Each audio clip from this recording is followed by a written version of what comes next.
자, 오늘은 무너진 시대 속에서 믿음을 지키는 법 시리즈로 첫 번째 편을 진행하겠습니다. 그래서 진리가 무너질 때 세상은 어떻게 되는가에 대해서 이사야 5장 20절과 사사기 21장 25절에 대해서 말씀을 증거하도록 하겠습니다. 오늘 여러분께 한 가지 질문을 시작하려고 합니다. 지금 우리가 살아가는 이 시대를 한마디로 표현한다면 여러분은 어떤 단어를 고르시겠습니까? 빠른 시대라고 말하는 분도 계실 것입니다. 편리한 시대라고 말하는 분도 계실 것입니다. 불안한 시대라고 말하는 분도 계실 것입니다. 그런데 저는 오늘 이 시대에 이렇게 표현하고 싶습니다. 기준이 사라진 시대라고 표현하고 싶습니다. 선이 무엇인지 악이 무엇인지 더 이상 명확히 말하지 못하는 시대, 옳은 것을 옳다고 말하면 편협하다는 소리를 듣는 시대, 진리를 주장하면 독선적이라는 딱지가 붙는 시대입니다. 나에게 옳으면 옳은 것이 당연한 상식처럼 통하는 시대이고, 그런데 여러분, 이것이 오늘 이 시대, 우리 시대만의 이야기가 아닙니다. 성경은 수천 년 전 이미 이 현상을 정확하게 예고하고 있었습니다. 이사야 선지자가 활동했던 주전 8세기 유다의 이야기, 그리고 그보다 수백 년 앞선 사사시대 이스라엘 역시 이 두 시대가 오늘 우리 앞에 거울처럼 놓여 있습니다. 오늘 우리는 두 개의 본문을 함께 붙들 것입니다. 하나는 주전 8세기 유다의 도덕적 붕괴를 고발하는 이사야 5장 20절이고, 다른 하나는 사사시대 이스라엘의 영적 실패를 총결산하는 사사기 21장 25절입니다. 이 두 본문은 시대는 다르지만 정확히 같은 진단을 내리고 있습니다. 그 진단을 오늘 함께 들으시겠습니까? 이사야 5장은 우리가 포도원의 노래라고 부르는 비유로 시작됩니다. 이사야 선지자가 하나님의 마음을 노래 형식으로 대신 부르고 있는 것입니다. 나는 내가 사랑하는 자를 위하여 노래하되 내가 사랑하는 자의 포도원을 노래하리라. 내가 사랑하는 자에게 포도원이 있으며 심히 기름진 사내로다. 하나님은 이스라엘을 포도원에 비유하십니다. 그분이 포도원을 위해 하신 일을 이절이 자세히 보여줍니다. 땅을 파서 돌을 제하고 극상품 포도나무를 심었도다. 그 중에 망대를 세웠고 또 그 안에 술틀을 팠도다. 좋은 포도 맺기를 받았더니 들 포도를 맺었도다. 돌을 제하고는 방해문을 치우셨습니다. 극상품 포도나무를 심고 최선의 것을 심으셨습니다. 망대를 세우고 술틀을 파고 보호하고 결실을 위해 준비하셨습니다. 이 모든 과정에서 드러나는 것은 하나님의 정성입니다. 하나님은 이스라엘을 위해 할 수 있는 모든 것을 다 하셨습니다. 그리고 기다리셨습니다. 좋은 포도 맺기를, 그런데 결과는 무엇이었습니까? 들포도를 맺었습니다. 들포도는 히브리어로 베우심입니다. 이 단어는 단순히 야생 포도가 아니라 썩은 것, 악취나는 것이라는 의미를 담고 있습니다. 하나님이 이토록 정성을 쏟으셨는데 이스라엘은 들포도를 맺었습니다. 왜 이런 일이 일어났습니까? 5장 7절이 그 원인을 명확히 밝혀줍니다. 무릇 만군의 여호와의 포도원은 이스라엘 족속이요 그가 기뻐하시는 나무는 유다 사람이라. 그들에게 정의를 바라셨더니 도리어 포악이요 그들에게 공의를 바라셨더니 도리어 부르짖음이었더라. 하나님이 원하시는 것은 미시파트입니다. 정의였습니다. 하나님이 바라시는 것은 체다카입니다. 공의였습니다. 그러나 이스라엘이 내놓은 것은 포악이었고 부르짖음이었습니다. 왜 이스라엘은 정의와 공의 대신 포악과 부르짖음을 맺었습니까? 그것을 설명하기 위해 이사야 선지자는 5장에서 6번의 화에 있을 찐절을 선포합니다. 이사야 5장에는 6가지 화에 있을 찐저가 등장합니다. 첫 번째 화는 8절의 탐욕의 화입니다. 집에 집을 더하고 땅에 땅을 더하는 자들. 두 번째 화는 11절과 12절에서 방탕의 화입니다. 아침부터 독주에 빠져 여호와의 일을 보지 아니하는 자들. 세 번째 화는 18절 19절에서 죄악을 즐기는 자들의 화입니다. 네 번째 화는 20절로 오늘 우리가 주목할 본문 진리를 뒤집는 자들의 화입니다. 다섯 번째 화는 21절 스스로 지혜롭다 하는 교만한 자들의 화입니다. 여섯 번째 화는 22절 23절에서 뇌물로 불의를 행하는 자들의 화입니다. 이 6가지 중에서 이사야가 가장 핵심에 놓은 것이 바로 네 번째 화 20절입니다. 왜냐하면 20절이야말로 나머지 모든 죄악들이 자라날 수 있던 뿌리이기 때문입니다. 탐욕이 왜 죄책감이 없이 팽배했습니까? 악을 악이라 부르지 않았기 때문입니다.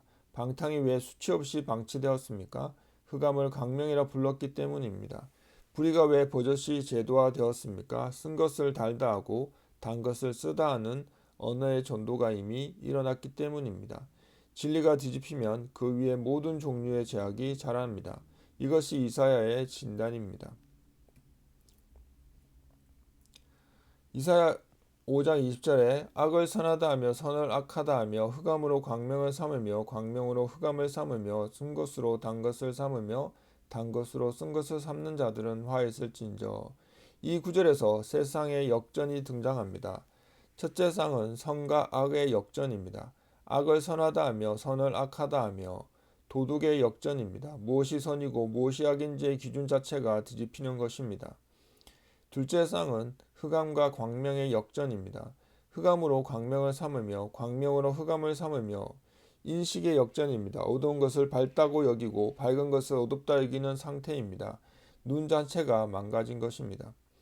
셋째 상은 쓴 것과 단 것의 역전입니다. 쓴 것으로 단 것을 삼으며 단 것으로 쓴 것을 삼으며 감각의 역전입니다. 독을 꿀이라 하고 꿀을 독이라 하는 것입니다.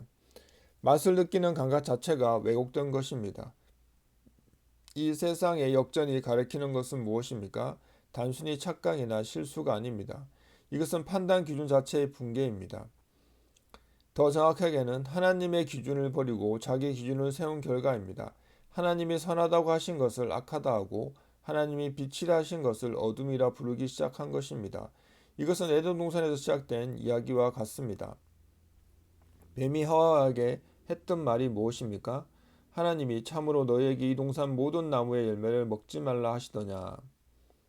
뱀은 하나님의 말씀에 물음표를 달았습니다. 하나님이 하신 말씀이 정말 옳은가? 하나님이 금하신 것이 정말 나쁜가? 오히려 그것을 먹으면 더 좋은 것이 아닌가? 이것이 바로 이사야 5장 20절이 경고하는 역전의 시작입니다. 사탄은 처음부터 무력으로 사람을 죄에 빠뜨리지 않았습니다. 그는 언어를 바꾸었습니다. 하나님의 명령을 의심하게 만들고 선악의 경계를 흐리게 했습니다.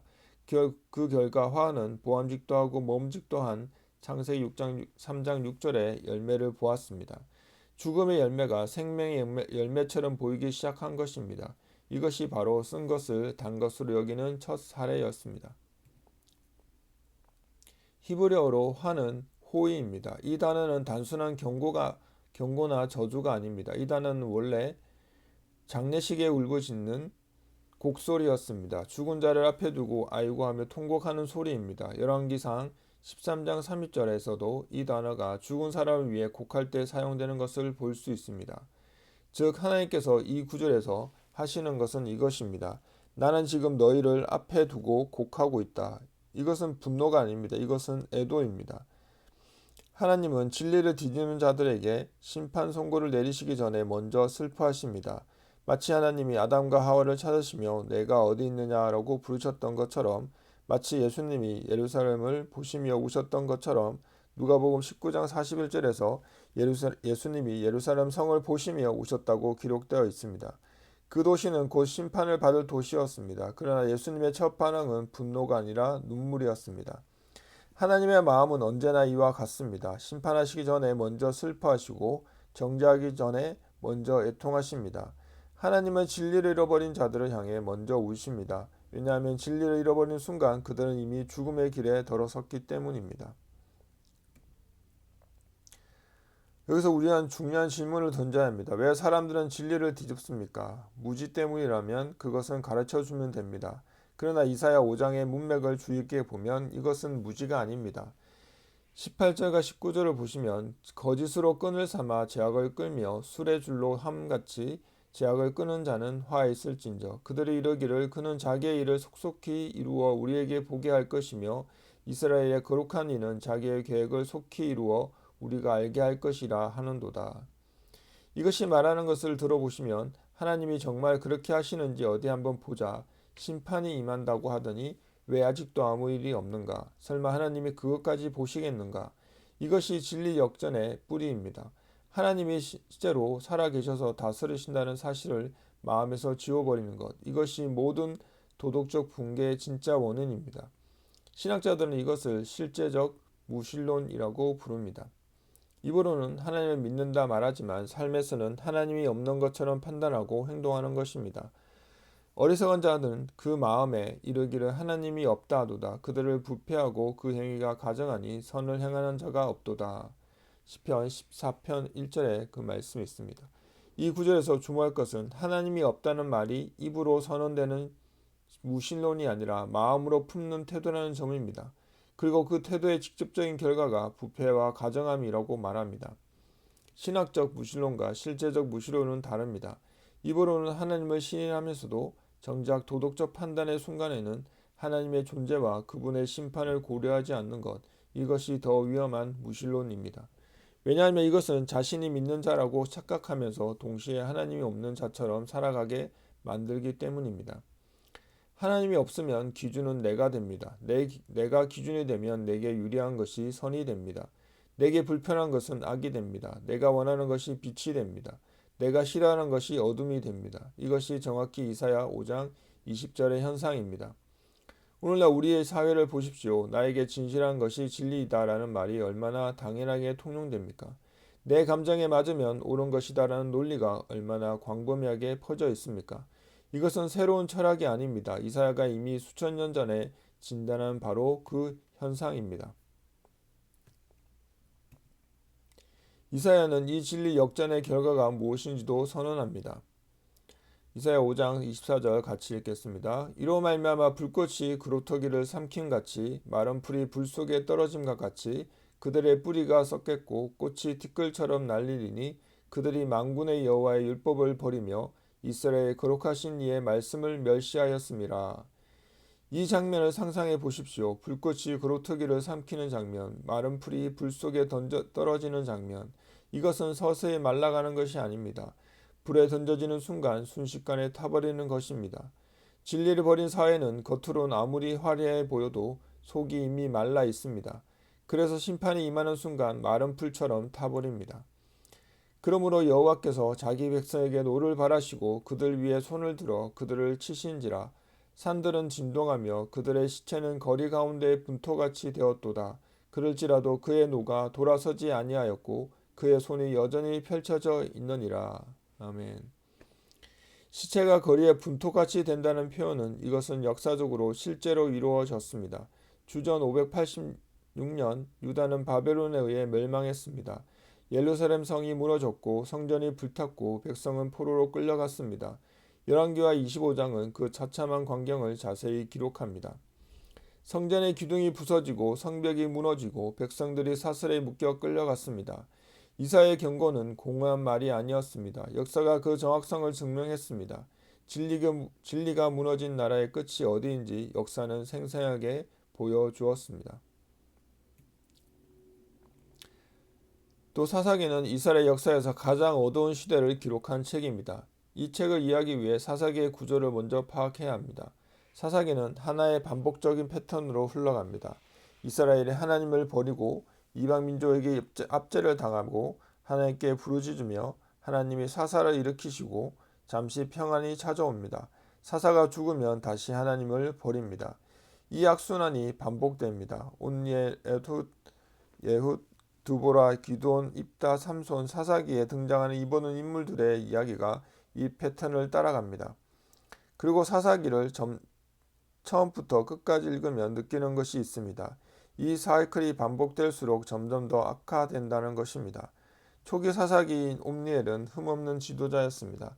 그러나 후기로 갈수록 사사들의 도덕적 흠이 점점 더 드러납니다. 입다는 자기 딸을 번제로 바치는 비극적 서원을 했고 삼손은 자신의 정욕을 다스리지 못해 결국 비참한 처우를 맞았습니다.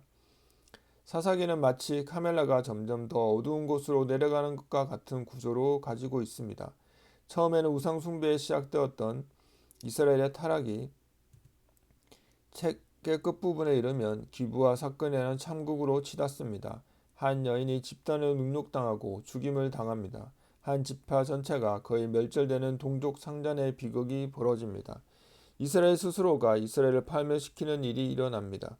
그리고 사사기는 이 모든 역사의 마지막 페이지에 단 한 문장을 결산합니다.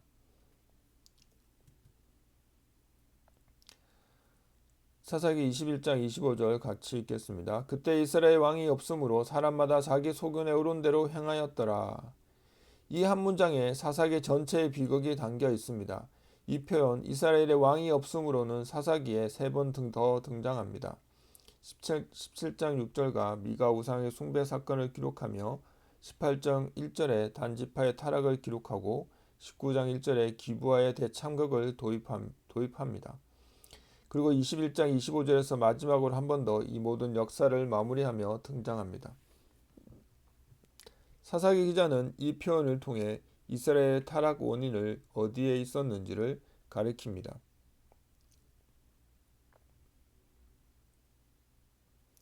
왕이 없었기 때문입니다. 그런데 우리는 이 왕이 누구를 가리키는지 주목해야 합니다. 이스라엘은 원래 왕이 하나님 왕이신 나라였습니다. 그것이 하나님의 원래 계획이었습니다. 출애굽기 19장 6절에서 하나님은 이스라엘 향해 너희가 내게 대하여 제사장 나라가 되며 거룩한 백성이 되리라고 말씀하셨습니다. 이것은 정치 체제로서의 신정 곧 하나님이 직접 다스리시는 나라를 가리킵니다. 근데 사사기 전체를 통해 이스라엘은 실제로 하나님을 왕으로 모시지 않았습니다. 하나님의 말씀을 따르지 않았습니다. 하나님의 뜻을 구하지 않았습니다. 그러므로 이스라엘 왕이 없으므로 라는 말은 단순히 왕이 없다는 정치적 상황을 가리키는 것이 아닙니다. 이것은 하나님을 왕으로 모시지 않았습니다. 하나님의 말씀을 따르지 않았습니다. 하나님의 뜻을 구하지 않았습니다. 그러므로 이스라엘 왕이 없음으로 하는 말은 단순히 인간이 왕이 없다는 정치적 상황을 가리키는 것이 아닙니다. 이것은 하나님을 왕으로 인정하지 않았다는 영적 선언입니다. 하나님이 왕자리에서 밀려나자 각 사람이 자기 자신이 왕이 되었습니다. 자기 소견에 옳은 대로는 히브리어 원문을 보면 이렇습니다. 이시 하야샤르 베라이브 야세입니다. 이시는 사람마다 각 사람이라는 뜻이고 하야샤르 베라이브는 자기 눈에 오는 것, 야세는 행하였다. 그래서 자기 눈에 오는 것 이것이 문제의 핵심입니다. 하나님의 눈에 오는 것이 아니라 하나님의 말씀이 기준이 아니라 각자의 눈이 기준이 되어버린 것입니다. 흥미로운 것은 이 표현이 신명기에서 정반대로 의미로 사용된 것입니다. 신명기 12장 8절에서 하나님은 이스라엘에게 오늘 우리가 여기서 우리 마음에 오른 대로 행하는 것처럼 너희가 거기서 행하지 말지니라고 명령하십니다. 즉 하나님은 처음부터 각자 자기 소견에 오른 대로 행한 것을 금하셨습니다. 그런데 사사기 시대에 이르러 이스라엘은 정확히 하나님이 금하신 그 방식대로 살아가고 있던 것입니다. 사사기 21장 25절은 이스라엘이 신명기의 명령을 정반대로 거역하며 살았다는 것을 보여주는 가장 강력한 증거입니다. 이것을 오늘의 언어로 번역하면 이렇습니다. 나에게 오르면 옳은 것이다. 내가 원하면 할 수 있다. 내 감정이 불편하면 그것은 잘못된 것이다. 내가 기분 좋으면 선한 것이다. 이 논리가 얼마나 익숙하게 들립니까? 오늘날 이 사고방식이 얼마나 광범위하게 퍼져 있습니까? 근데 사사기는 묻습니다. 이 논리를 따랐을 때 무슨 일이 일어났는가 라고 말입니다. 사사기 17장과 21장에는 세 가지 충격적인 사건이 연속으로 등장합니다. 첫 번째 사건은 미가의 우상과 단지파의 타락입니다. 에브라임 산지에 미가라는 사람이 있었습니다. 그는 어머니의 은 1100개를 훔쳐다가 다시 돌려주었는데 그 어머니는 그 돈으로 신상을 만들었습니다. 미가는 집에 신당을 만들었고 신상을 세웠습니다. 그리고 네 사람을 돈을 주고 자기 집 제사장으로 고용했습니다. 그리고 17장 13절에서 이렇게 말합니다. 내 유인이 내 제사장이 되었으니 이제 여호와께서 내게 복 주실 줄을 아노라. 이 얼마나 뒤집힌 논리입니까? 하나님이 금하신 방식으로 하나님을 섬기면서 복을 기대하고 있습니다. 하나님의 규례를 어기면서 하나님의 이름을 들고 있습니다. 신상을 만들고도 레위인을 고용했다는 이유로 하나님의 복을 확신하는 미가의 모습은 오늘날에도 낯설지 않습니다. 우리도 종종 하나님의 말씀이 분명히 금하시는 방식을 택하면서도 그 일에 종교적인 형식 한 조각만 더하면 하나님이 복 주실 것이라 착각하지 않습니까? 이것이 자기 소견에 오른 것을 향한 결과입니다. 단집하는 이후 이 미가의 우상을 빼앗아 자기들의 우상으로 삼습니다. 그리고 아무도 이것을 이상하다고 생각하지 않았습니다. 또 두 번째 사건은 기브아의 대참극입니다. 레위인과 그의 첩이 베냐민 지파 땅 기브아를 지나게 됩니다. 그날 밤 기브아의 불량배들이 그 연인을 끌어내어 밤새 집단으로 능욕합니다. 연인 날이 밝을 때 죽어 있었습니다. 이 사건이 얼마나 충격적인지는 이 사사기 19장 30절이 직접 증언합니다. 이를 보는 자가 다 말하기를 이스라엘 자손이 애굽 땅에서 나온 날부터 오늘까지 이런 일은 일어나지도 아니하였고 보지도 못하였도다 하리라. 이 사건이 어떻게 처리되었습니까? 이스라엘이 의로 들고 일어났습니다. 근데 그 과정이 또 뒤죽박죽이었습니다. 전쟁이 벌어졌고 베냐민 지파 전체가 거의 멸절되었습니다. 그리고 또 맹세가 문제가 되어 다른 마을을 쳐서 처녀들을 빼앗아 오고 실로에서 처녀들을 납치하는 일까지 벌어집니다. 이것이 각자 자기 소견에 오른 대로 행한 공동체의 모습입니다. 죄를 응징하려다 더 큰 죄를 저지르고 문제를 해결하려다 더 큰 문제를 만들어냅니다. 왜냐하면 하나님의 말씀이 기준이 아니라 각자의 판단이 기준이었기 때문입니다. 또 사사기 17장 21장에서 주목해야 할 것이 하나 있습니다. 이 세 사건들의 이방 민족이 등장하지 않는다는 것입니다. 사사기 앞부분에서 이스라엘을 위기에 빠뜨린 것은 브레셋 미디안 암몬이었습니다. 그러나 17장에서 21장에서 사이는 이스라엘의 파멸로 몰고 간 것은 외부의 적이 아니었습니다. 이스라엘 스스로가 이스라엘을 무너뜨렸습니다. 진리를 잃어버린 공동체는 외부의 적이 없어도 스스로 붕괴합니다. 기준이 사라진 사회는 압제가 없어도 스스로 파멸합니다. 이것은 역사 속에서 거듭 확인되는 원리입니다. 강대했던 문명들이 외부의 침략보다 내부의 도덕적 붕괴로 먼저 무너진 사례는 셀 수 없이 많습니다. 성벽이 견고해도 군대가 강해도 내부의 기준이 무너지면 그 사회는 안으로부터 썩어 들어갑니다. 오늘 우리 사회를 보십시오. 우리를 무너뜨리는 것이 반드시 외부에 있습니까? 아니면 우리 안에서 진리를 뒤집고 각자 자기 소견에 옳은 것을 행하는 데서 시작되는 것은 아닙니까? 사사의 경고는 지금 이 시대를 향한 경고이기도 합니다. 이사야 5장 20절과 사사기 21장 22절은 이 두 본문 사이에는 약 500년의 역사적 거리가 있습니다. 그러나 이 두 본문이 공통으로 가리키는 진단은 하나입니다. 두 본문의 표현은 다르지만 구조는 완전히 같습니다. 왕이신 하나님의 자리를 비워두는 순간 그 자리는 결코 비어있지 않습니다. 누군가가 혹은 무언가가 반드시 그 왕자를 차지합니다. 사사기에서는 자기 자신이 그 자리를 차지했고 이사야에서는 자기 욕망과 이익이 그 자리를 차지했습니다. 진리가 무너질 때 세상은 어떻게 됩니까? 첫째, 방향 감각을 잃습니다. 흑암이 강명처럼 느껴지면 아무리 열심히 그 방향으로 달려가도 더 깊은 어둠으로 들어갑니다. 쓴 것이 달게 느껴지면 열심히 먹을수록 더 병들어 갑니다. 비행기를 생각해 보십시오. 비행기의 모든 계기판이 고장나서 조종사가 위와 아래를 구분하지 못하는 상태에 빠졌다고 합시다. 그 조종사가 아무리 능숙하고 그 비행기가 아무리 성능이 좋아도 방향감과 잃은 그 비행기는 추락으로 끝날 수밖에 없습니다. 오늘 많은 사람들이 매우 열심히 매우 능숙하게 살고 있습니다. 그러나 진리의 기준 없이 열심히 달리는 것은 계기판이 고장난 비행기를 모으는 것과 같습니다. 둘째는 공동체가 붕괴되는 것입니다. 사사기에 이스라엘이 보여줬듯이 공통의 진리를 잃어버린 공동체는 서로 물고 뜯는 사회가 됩니다.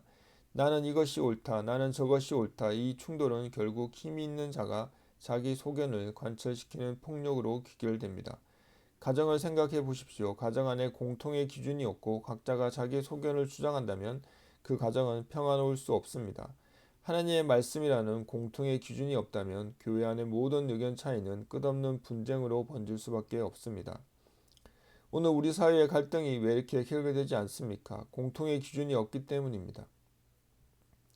세 번째는 하나님의 심판이 임합니다.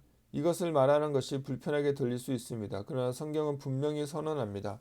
진리를 버리고 하나님을 왕위에서 밀어낸 나라에 하나님의 심판이 임한다고 말입니다.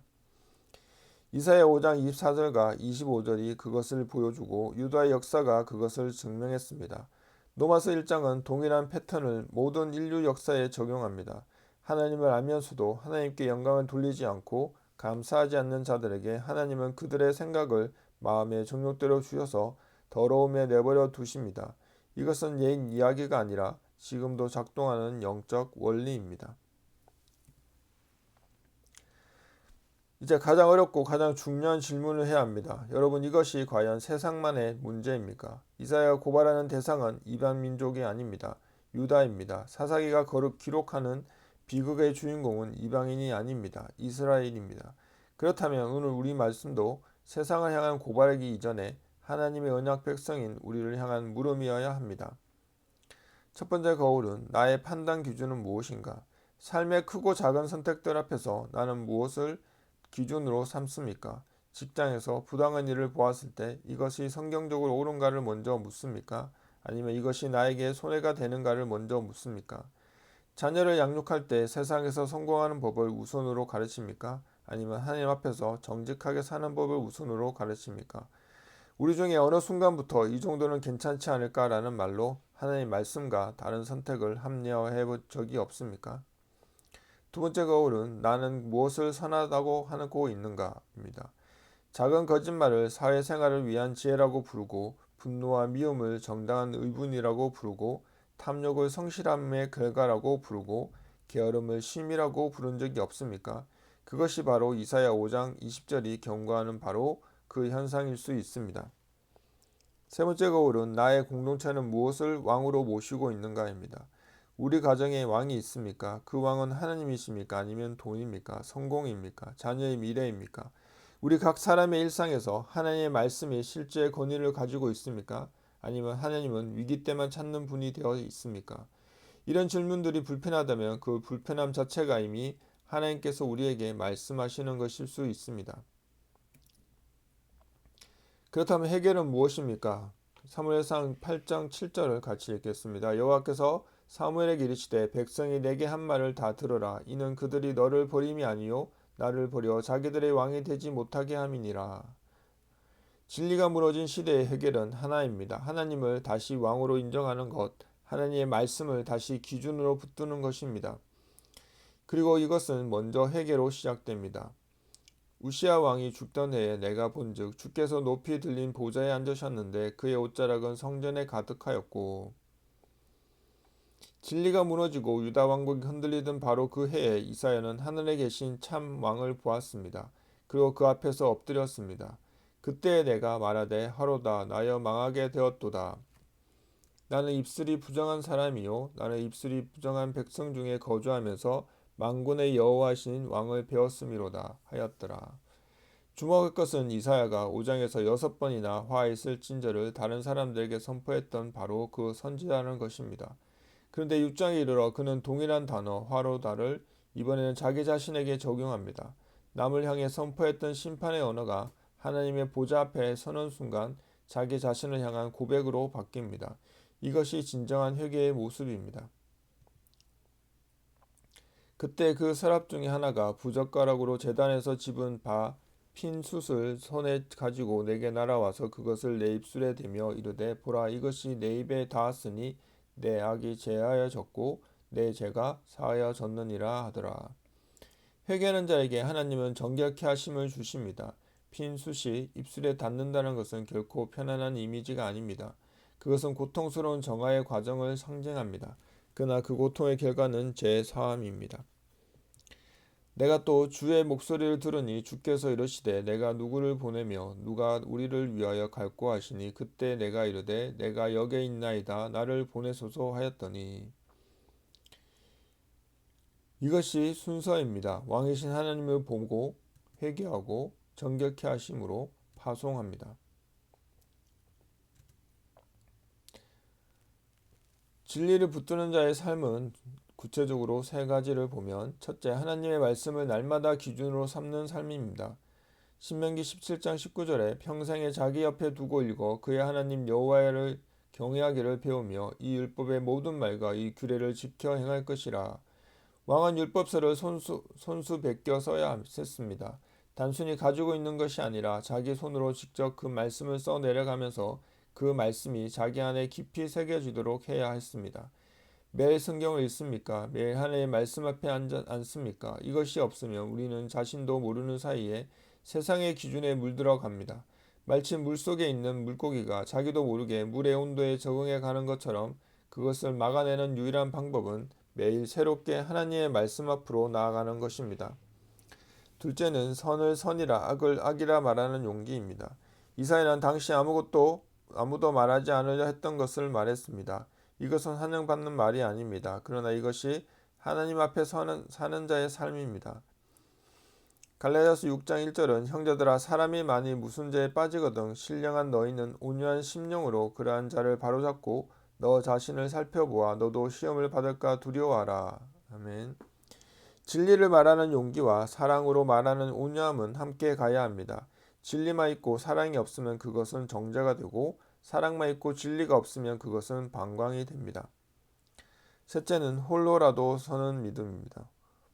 만군의 여호와께서 우리를 위하여 생존자를 조금 남겨두지 아니하셨다면 우리가 소돔 같고 고모라 같으리로다. 내가 바알에게 무릎 꿇지 아니한 사람 7,000명을 이스라엘 가운데 남겨두었느니라. 엘리야가 자신만 홀로 남았다고 탄식했을 때 하나님은 이미 7,000명의 남은 자를 예비해 두셨습니다. 우리가 외롭다고 느낄 때조차 하나님은 우리가 알지 못하는 곳에 진리를 붙들고 있는 또 다른 사람들을 예배해 두십니다. 여러분이 진리 위에 서 있는 것이 외롭게 느껴질 때 있습니까? 기억하십시오. 하나님은 남은 자들을 보고 계십니다. 사랑하는 성도 여러분, 5주간 우리는 함께 이 말씀의 여정을 걸어갔습니다.